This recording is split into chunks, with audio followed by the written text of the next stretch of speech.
Pour ce premier rendez-vous, je vais vous parler de la psychothérapie en général. Lorsque une personne vient me voir pour la première fois, il y a bien sûr un long temps d'échange. Et dès cette première fois, ou bien sûr à chaque séance qui vont suivre, je vais choisir des protocoles, une méthode qui va correspondre à résoudre le problème évoqué. Ces protocoles, j'appelle ça un outil. Et je vais donc ouvrir à ce moment-là ma boîte à outils. Je tiens à préciser que chaque séance est adaptée à la personne, est spécifique, je peux dire donc est unique. On va tenir compte donc des compréhensions que la personne aura au cours des séances, de ce qui est intégré, et ça c'est très important, ce n'est plus ce qui reste mental, mais nos cellules donc auront intégré ces nouvelles compréhensions, mais bien sûr l'évolution personnelle de la personne. Le but est donc que la personne retrouve un équilibre entre son identité affective, sociale et professionnelle. On peut dire qu'ainsi, on va accéder à notre moi, que j'appelle donc notre unité. Plus qu'accéder, c'est avoir vraiment intégré ce que nous sommes dans cette identité générale et donc notre unité. Quelle que soit la problématique à travailler, le vécu, les croyances, la demande est souvent d'ordre existentiel. Otto von Bismarck aimait citer ce très beau proverbe peul. Celui qui ne sait pas d'où il vient ne saura pas où il va. Pour moi, c'est une évidence, ce questionnement est même incontournable. C'est donc pour cela que je travaille sur l'enfant intérieur. Cet enfant que nous avons été est toujours en nous. C'est le siège de nos émotions, également de nos blocages s'il y en a.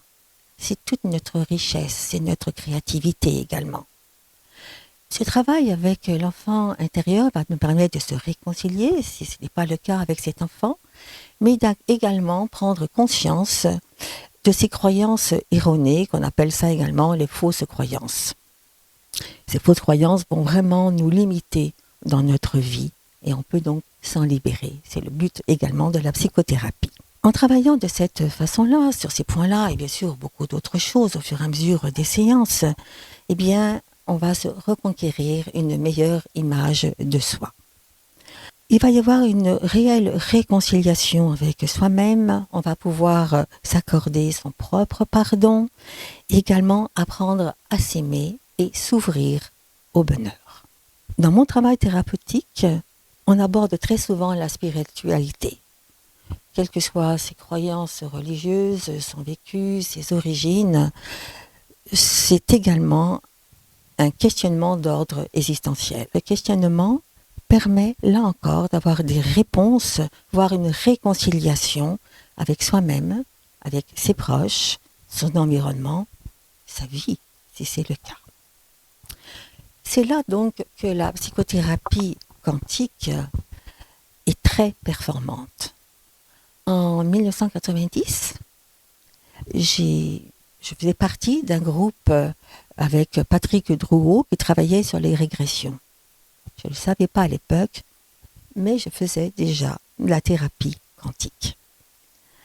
Aujourd'hui, je travaille avec l'hypnose ericksonienne, les régressions que j'utilise davantage dans les thérapies de groupe et lors des stages thérapeutiques.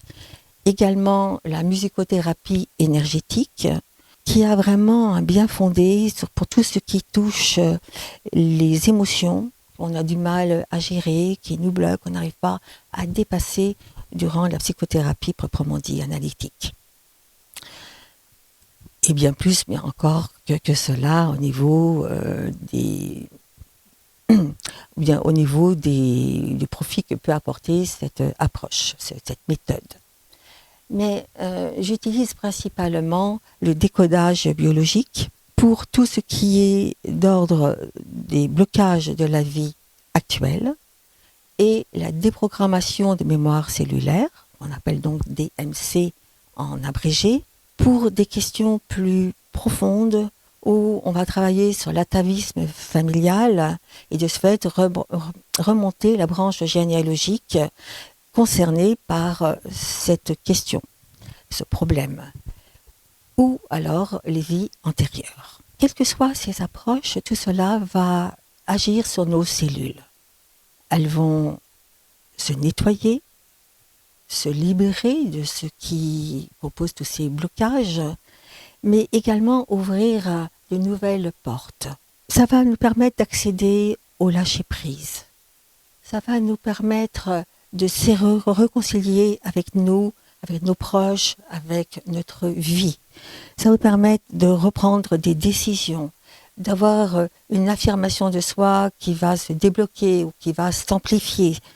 Ça peut aussi permettre d'avoir de nouveaux projets qui vont correspondre à la personne que nous sommes réellement. On peut dire que l'arbre va produire ses fruits. Je peux bien entendu développer tous ces outils. Aujourd'hui, je vous propose de m'envoyer des questions. J'y répondrai volontiers dans la mesure où ça rentre dans le champ de mes connaissances. Vous pouvez aussi consulter mon site www.bonnevillegiselle.net. Je vous dis donc à bientôt et vous souhaite le meilleur jusqu'à notre prochain rendez-vous.